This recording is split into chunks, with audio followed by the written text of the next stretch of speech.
Welcome to Medicine Woman Tarot. This is a future event reading. This is the second half of it.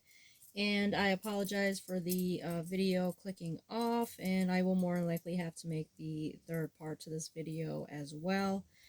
But where we left off with is the King of Chalices. And this is representing the rebuilding of Jerusalem. And it's also representing this, the future events of what's going to be taking place with the building of Jerusalem, or Jerusalem is going to start stepping into the path of the prophecy of what God spoke of in the Bible. And the verse here says, "Come, let us rebuild the walls of Jerusalem, and we will no longer be in disgrace," is what this Bible verse says on here. And this is representing new beginnings. Things are going to really be coming to the surface here with, us taking our divine path. And the demonic energies are getting mad. And they know they have a limited amount of time to do as much damage as they possibly can think of.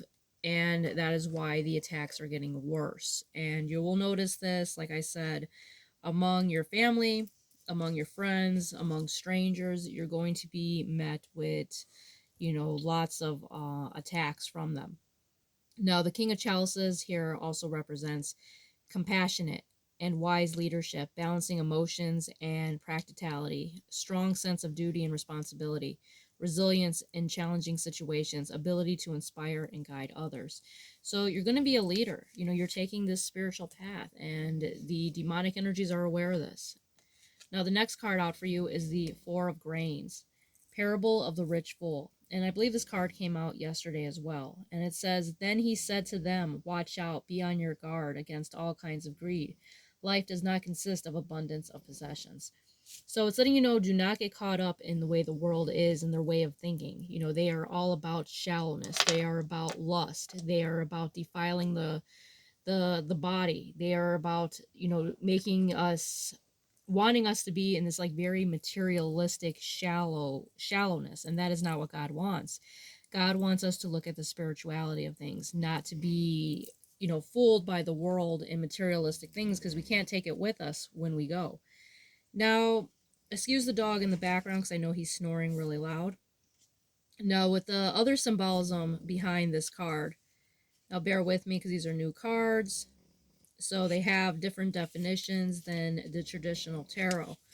So it's not always easy to find exactly which this one, the definition is. Okay, so the Four of Grains here, not only does it represent not being in that greedy energy, it represents this path that we are going to be taking where we're focusing on God.